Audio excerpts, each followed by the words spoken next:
नमस्कार दोस्तों, हम फिर से लेकर आ चुके हैं आप लोगों के लिए शाम की सभी ताज़ा और बड़ी खबरें।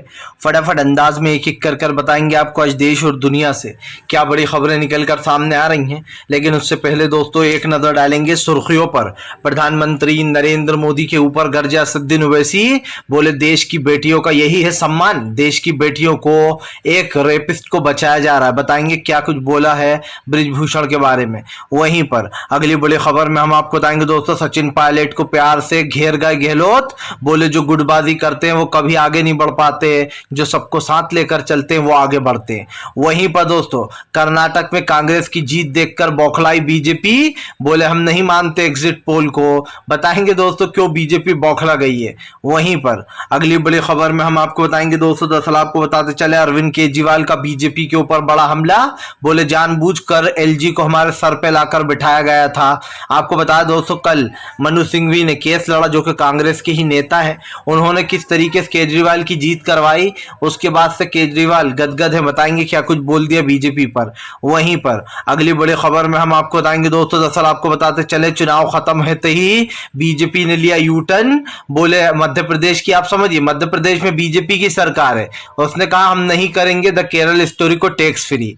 अभी जब तक चुनाव चल रहा था दोस्तों केरल का, सॉरी वहां का कर्नाटक का, तो सोच रहे थे फायदा मिलेगा। अब जब पता चली गया है कि बीजेपी हार रही है तो फौरन यू टर्न ले लिया बीजेपी ने। बताएंगे क्या कुछ बोला है। वहीं पर अगली बड़ी खबर में हम आपको बताएंगे दोस्तों, दरअसल आपको बताते चले भारतीय जनता पार्टी के ऊपर गर्जे अखिलेश यादव, बोले जनता देगी जवाब। जी हाँ, आपको बताते चले अखिलेश का बड़ा दावा, बोले हम ही जीत रहे तमाम सीटों पर। वहीं पर अगली बड़ी खबर में हम आपको बताएंगे दोस्तों, दरअसल आपको बता दें नवीन पटनायक बोले उड़ीसा के सीएम, बोले हम अकेले चुनाव लड़ेंगे। जी हाँ, कोई थर्ड फ्रंट नहीं बन रहा है। वहीं पर अगली बड़ी खबर में हम आपको बताएंगे दोस्तों, उद्धव ठाकरे का बीजेपी के ऊपर बड़ा हमला, बोले चोरी की सरकार थी, अब तो सुप्रीम कोर्ट ने भी यह साबित कर दिया। दरअसल दोस्तों भगत सिंह कोश्यारी ने सरकार गिराने में जल्दबाजी की और सुप्रीम कोर्ट ने फटकार भी लगाई वहां के राज्यपाल को। बताएंगे क्या कुछ बोला है। वहीं पर अगली बड़ी खबर में हम आपको बताएंगे दोस्तों, दरअसल आपको बताते चले कर्नाटक की जीत से गदगद हुए राहुल गांधी। अगला मिशन दोस्तों मध्य प्रदेश। बताएंगे आखिरकार मध्य प्रदेश में अब प्रियंका गांधी जाने वाली हैं, तो तमाम खबरें एक एक कर देंगे।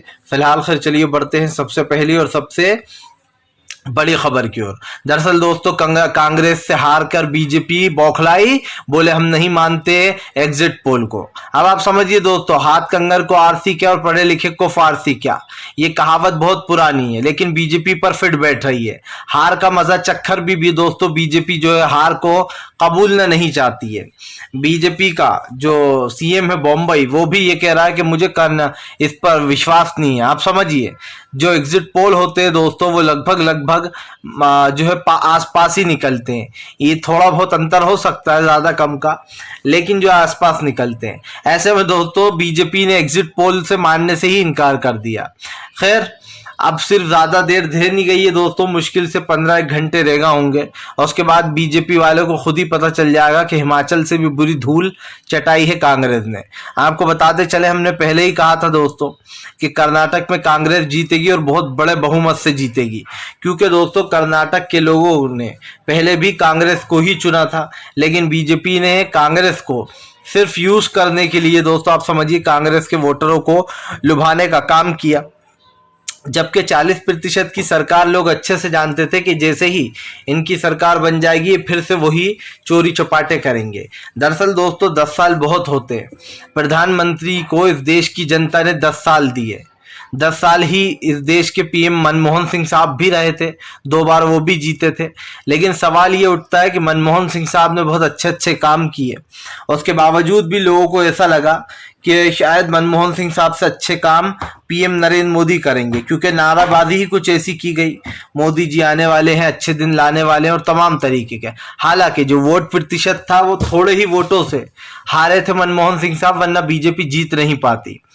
खैर जनता ने इनको एक बार समय दिया, फिर दूसरी बार भी जिता दिया, उसके बाद भी आप देखिए देश की हालत क्या है। और यही कारण है जो कर्नाटक के लोगों ने आगे पीछे का देखकर वोट डाले और इतनी मात्रा में वोट दिए दोस्तों कि कांग्रेस को सबसे बड़ी बहुमत मिली है और सबसे ज्यादा वोट प्रतिशत जिस पार्टी को मिला है दोस्तों कांग्रेस ही है। बीजेपी के नेता कह रहे हैं सरकार तो हम ही बनाएंगे बाय हुक या बाय क्रुक। आप समझिए, इनको एक कहावत क्या आ गई, दिल्ली में भी ये सेम बात बोल रहे थे लेकिन मुंह की खानी पड़ी। चलिए बढ़ते हैं एक और अगली बिग ब्रेकिंग की तरफ। बता दोस्तों अगली जो बड़ी खबर निकल कर आ रही है आपको बताते चले दोस्तों, प्रधानमंत्री नरेंद्र मोदी के ऊपर गरजे असदुद्दीन ओवैसी, बोले देश की बेटियां सड़कों पर बैठी हैं, प्रधानमंत्री मणिपुर जल रहा है लेकिन प्रधानमंत्री को रैलियों से फुर्सत नहीं, फिल्मों को प्रमोशन करने का पूरा टाइम है प्रधानमंत्री के पास। आपको बताते चले दोस्तों एक बार फिर से ओवैसी बीजेपी के ऊपर हमलावर हो गए। असदुद्दीन ओवैसी का कहना है कि पीएम के पास पूरा टाइम है फिल्मों के प्रमोशन करने के लिए, यहां तक कि दोस्तों आप समझिए कर्नाटक में रैलियां करने के लिए, लेकिन मणिपुर जलता रहा दोस्तों, प्रधानमंत्री मणिपुर में एक भी बार नहीं गए। आप समझिए अगर वहां पर चुनाव होता और वोट लेने का समय होता तो प्रधानमंत्री फौरन मणिपुर पहुंच जाते जैसे ही घटना होती, लेकिन दोस्तों अब आपको पता है मणिपुर में कोई चुनाव वगैरह तो है नहीं।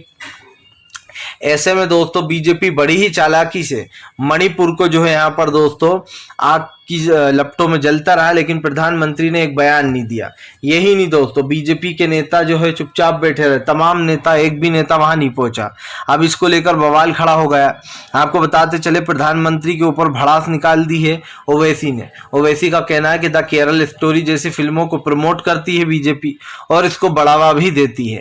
आपको बता दें दोस्तों तमाम बीजेपी के नेताओं ने अब अपने कदम पीछे हटा लिए हैं। मैंने आपसे कहा ही था जैसे ही कर्नाटक चुनाव खत्म होगा और इनको अगर फायदा नहीं दिखेगा तो ये अपने कदम पीछे ले लेंगे। अब कहना है कि हम द केरल स्टोरी को मध्य प्रदेश की सरकार कह रही है, हम टैक्स फ्री नहीं करेंगे, जबकि दोस्तों मध्य प्रदेश में किसकी सरकार है? बीजेपी की सरकार है, शिवराज सिंह चौहान की सरकार है। लेकिन मामा शिवराज ने मना कर दिया कि हम भैया द केरल स्टोरी को टैक्स फ्री नहीं करेंगे। अभी जो 2 दिन पहले तक जो मध्य प्रदेश की सरकार केरल स्टोरी को बखान कर रही थी, उसे प्रमोट कर रही थी, अब कर्नाटक में तो फायदा मिला ही नहीं था केरल स्टोरी का, तो फिर टैक्स फ्री क्यों करे सरकार। चलिए बढ़ते हैं एक और अगली बिग ब्रेकिंग की तरफ। बता दोस्तों अगली जो बड़ी खबर निकल कर आ रही है आपको बताते चले दोस्तों, अरविंद केजरीवाल का बीजेपी के ऊपर बड़ा हमला। बोले दिल्ली की सरकार को कठपुतली बनाकर रखा था, ऐसा लग रहा था सरकार में हम नहीं बल्कि दिल्ली का एलजी बैठा हुआ है। जी हाँ, सक्सेना। आपको बताते चले दोस्तों कल आम आदमी की बहुत बड़ी जीत हुई, अब उसको लेकर अरविंद केजरीवाल बीजेपी के ऊपर लगातार हमलावर है। दरअसल दोस्तों धीरे धीरे कर दिल्ली के एलजी ने पूरा कंट्रोल अपने हाथ में ले लिया था।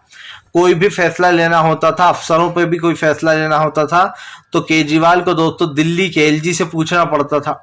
यही कारण है दोस्तों जब अरविंद केजरीवाल की कल मनु सिंघवी ने बहुत बड़ी जीत करवाई। मनु सिंघवी दोस्तों कांग्रेस के एक स्पोक पर्सन भी हैं, या यूं कहते कांग्रेस के वकील भी हैं और स्पोक पर्सन भी है, दोनों ही है। ऐसे में दोस्तों लीगल एडवाइजर जो है मनु सिंघवी, उन्होंने अरविंद केजरीवाल का एक केस लड़ा और जो है जीत भी दिलवाई।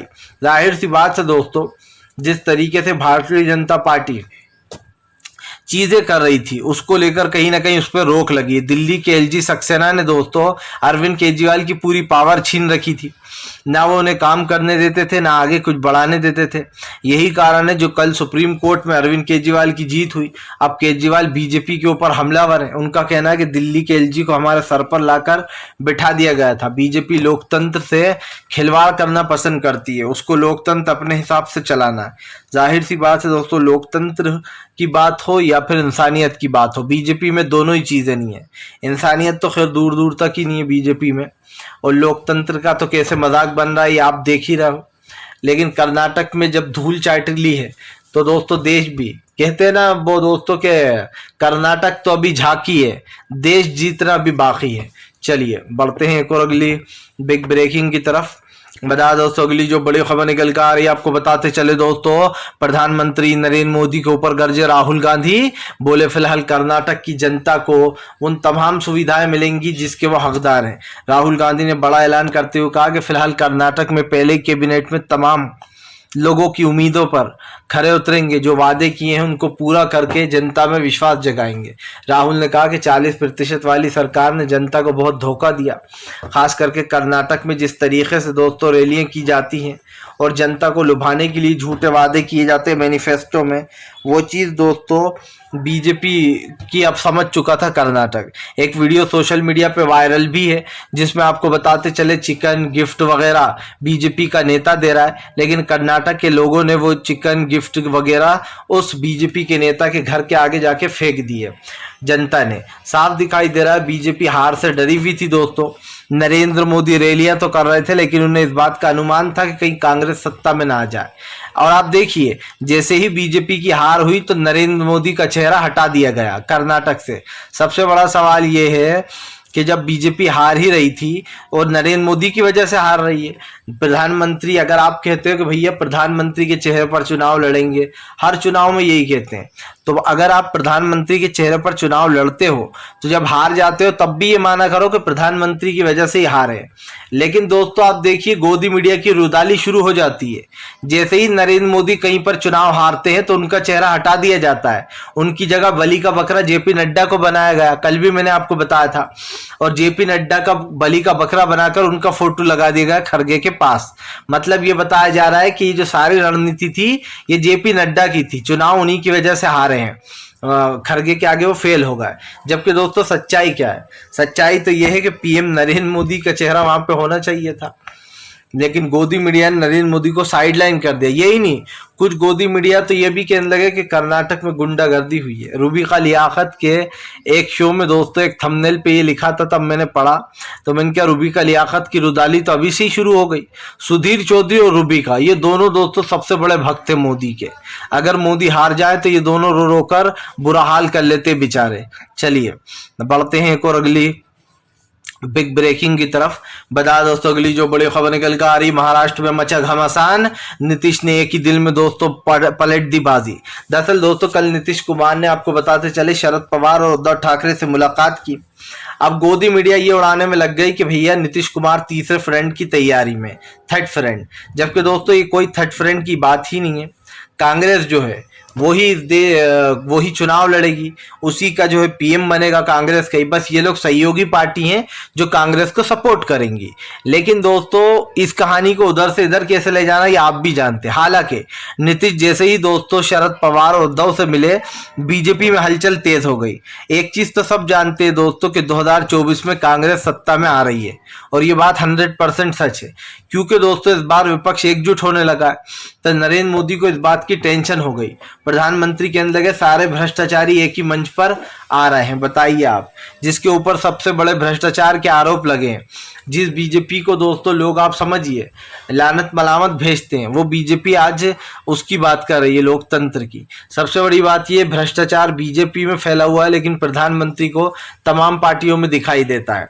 कल नीतीश ने उद्धव से मुलाकात करके बोला कि फिलहाल हमने तमाम पार्टियों से बात की है, सब एकजुट हो चुके हैं, और उन तमाम पार्टियों से दोस्तों बातचीत करने के बाद ये फैसला लिया गया कि फिलहाल अब सब लोग एक साथ मिलकर काम करेंगे। जो पार्टी जहां की है वो अपने प्रत्याशी को उतारेगी। जितने भी वोट परसेंटेज आएगा दोस्तों, जो सपोर्ट लगेगा कांग्रेस को, वो सपोर्ट वो कांग्रेस को देंगे। ये चुनाव दोस्तों देश का चुनाव है, आप समझिए। आज जो चुनाव हो रहा है इसको लेकर कई सवाल भी खड़े होंगे। लोकसभा चुनाव में कांग्रेस अपनी जीत सुनिश्चित करना चाहती है, और इसमें कोई गलत बात नहीं, क्योंकि कांग्रेस देश में आएगी तो कम से कम अच्छी चीजें होंगी। और हमने तो पहले का भी दोस्तों आप समझते हैं कि 2013 तक कांग्रेस की सरकार थी, सब कुछ ठीक था। फिलहाल चलिए बढ़ते हैं एक और अगली बिग ब्रेकिंग की तरफ। बता दोस्तों अगली जो बड़ी खबर निकल कर आ रही है, अशोक गहलोत ने दोस्तों प्यार से फिर से नोच ली दोस्तों अब सचिन पायलट की चिमटी। बोले फिलहाल जो मिलजुल कर चलते हैं वही आगे बढ़ते हैं, जो गुटबाजी करते हैं वो कभी आगे बढ़ नहीं सकते। आपको बताते चले दोस्तों अशोक गहलोत के इस बयान पर सचिन पायलट घिर गए हैं। दरअसल दोस्तों हमेशा ही अशोक गहलोत सचिन पायलट की गद्दारी याद दिलाते रहते हैं। वो बताते रहते हैं लोगों को कैसे सचिन पायलट ने उनकी सरकार गिराने की कोशिश की थी। वो तो भला हो दोस्तों कि उनके पास अच्छा खासा समर्थन था, वरना सचिन पायलट ने तो अपना काम कर ही दिया था। अगर गहलोत नहीं होते, सामने कोई टुचपुंजिया सीएम होता दोस्तों, तो अब तक शायद सरकार गिरा दी होती। लेकिन वहां पर सरकार गिरा नहीं पाए जो है सचिन पायलट। अब सचिन पायलट के ऊपर दोस्तों हमलावर हो गए हैं अशोक गहलोत। अशोक गहलोत ने कहा कि फिलहाल गुटबाजी कर कर कोई भी आगे नहीं बढ़ सकता, जो सबको साथ लेकर चलता है वही आगे बढ़ सकता है। और दोस्तों अगर देखा जाए राजनीतिक के उससे, तो ये बात सच भी है कि आप अकेले राजनीति में कुछ नहीं कर सकते। आपके पास एक सपोर्ट होना चाहिए, आपके पास कार्यकर्ता होना चाहिए, तब कहीं जाकर बनते हो आप किंग मेकर। और यही बात दोस्तों हर चीज जो है सचिन पायलट को समझनी होगी। सचिन पायलट को लगता है कि मैं इधर धरने पर बैठ जाऊंगा, इधर ये कर लूंगा तो इससे मुझे कुछ हासिल होगा। हासिल कुछ नहीं है दोस्तों। आप देखिए राजस्थान के चुनाव में सचिन पायलट पूरी कोशिश कर रहे हैं कि वो सरकार को नुकसान पहुंचाए, कांग्रेस को। इसीलिए उनकी जो गुटबाजी है साफ दिखाई दे रही है। चलिए बढ़ते हैं एक और अगली बिग ब्रेकिंग की तरफ।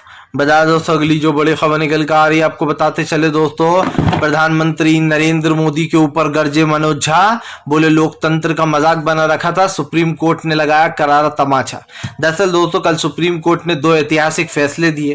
पहला तो ये कि उद्धव सरकार जो गिरी उसको गलत बताया कि जो भगत सिंह कोश्यारी राज्यपाल, उसका फैसला गलत था। तमाम किसी भी स्पीकर को ये दोस्तों आप समझिए वो नहीं है राइट्स कि वो किसी की सरकार गिरा दे। ये कह दे कि नहीं भैया जो लोग गए उनका इस्तीफा नामंजूर होता है। आपको बताते चले दोस्तों कई विधायक थे जिनको पार्टी से बाहर निकाल दिया था उद्धव ठाकरे ने कि ये लोग गद्दारी कर रहे हैं, और सस्पेंड कर दिया गया था। इससे उद्धव की सरकार बच रही थी।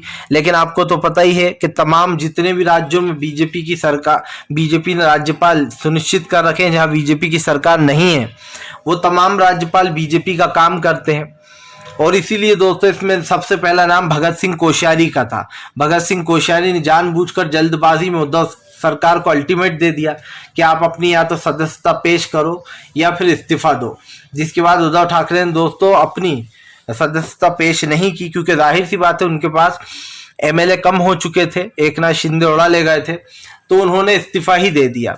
हालांकि सुप्रीम कोर्ट ने कहा कि अगर उद्धव ठाकरे अपना इस्तीफा नहीं देते तो ये सरकार बच सकती थी। आपको बता दें इस बात पर बीजेपी को घेरा जा रहा है कि भगत सिंह कोश्यारी को सुप्रीम कोर्ट ने भी गलत कहा, और ये कहा कि उद्धव सरकार बच सकती थी अगर उद्धव ठाकरे अपना इस्तीफा नहीं देते। मतलब साफ है दोस्तों कि महाराष्ट्र की सरकार चोरी करी हुई सरकार है। जैसे कर्नाटक में बीजेपी हारी, वैसे ही महाराष्ट्र का भी नंबर है, क्योंकि एग्जिट पोल यही बताते दोस्तों कि महाराष्ट्र में फिर से शिवसेना ही आएगी, यानी कि गठबंधन अघाड़ी की सरकार आएगी। क्योंकि सब जानते हैं कि कांग्रेस का भी अच्छा दबदबा है महाराष्ट्र में, और ऐसे में जब ये वोट बैंक मिलता है दोस्तों सरकार अपने आप ही बन जाती है। अब बीजेपी की मुश्किलें तो बढ़ चुकी हैं। एक चीज साफ हो गई है कि भारतीय जनता पार्टी का गेम ओवर हो चुका है। चलिए बढ़ते हैं एक और अगली बिग ब्रेकिंग की तरफ। बता दोस्तों अगली जो बड़ी खबर निकल कर आ रही है, आपको बताते चले दोस्तों, भारतीय जनता पार्टी को आपको बता दें कर्नाटक में मिली करारी हार की सबसे बड़ी वजह रहा दोस्तों बजरंग दल। दरअसल दोस्तों बीजेपी को लगता रहा कि बजरंग दल कांग्रेस की नादानी है, लेकिन दोस्तों बीजेपी ये भूल गई कि कांग्रेस ने हर चीज पर अब सर्वे किया है। हर चीज पर दोस्तों कांग्रेस बहुत चालाक हो गई है। पहले वो सर्वे करती है कि जनता के क्या मुद्दे हैं, जनता क्या चाहती है, उसके बाद दोस्तों आप समझिए कांग्रेस अपना मैनिफेस्टो जारी करती है। जाहिर सी बात है दोस्तों जब कांग्रेस ने सवाल पूछा तो जब कर्नाटक में सबसे ज्यादा मुस्लिम संख्या है दोस्तों, ऐसे में सबका जवाब एक ही आया कि वो चाहते हैं बजरंग दल बैन हो जाए। जिसके बाद दोस्तों कांग्रेस ने अपने घोषणा पत्र में एक शर्त ये रखी कि वो अगर सत्ता में आते तो वो बजरंग दल और आईएसआई को बैन करेंगे। आपको बताते चले दोस्तों अब बजरंग दल वाला जो मुद्दा था बीजेपी ने उसको बजरंग दली पे मोड़ दिया, बजरंग बली पे मोड़ दिया। लेकिन जनता इनकी चालाकी समझ गई, और यही कारण रहा दोस्तों जो इसका फायदा बीजेपी को नहीं मिल पाया। लेकिन दोस्तों कांग्रेस को बजरंग दल बैन करने का बखूब फायदा मिला। आप समझिए बजरंग दल ने अभी हाल ही में दोस्तों कर्नाटक में एक इदरीस पाशा नाम के व्यक्ति की पीट पीट कर हत्या कर दी। आपको बता दें इदरीस पाशा एक ड्राइवर था जो कि मवेशी से भरा ट्रक लेकर जा रहा था। कुछ बजरंग दल के गुंडों ने उसको रोका। पहले इदरीस पाशा से 2 लाख रुपए की जो है पेशकश की गई। जब इदरीस पाशा ने कहा कि उनके पास पैसे नहीं है, वो तो एक ड्राइवर है, तो इदरीस पाशा को पीट पीट कर सड़क पे मार दिया गया। यही कारण है जो मुसलमानों ने ये इच्छा जाहिर की थी। और दोस्तों इसीलिए कांग्रेस ने कहा कि वो बजरंग दल को बैन करेगी, बीजेपी देखती रह गई और कांग्रेस खेल गई। फिलहाल दोस्तों अगर आपको हमारा वीडियो अच्छा लगे तो इसको लाइक करें, चैनल पे पहली बार आए तो सब्सक्राइब दोस्तों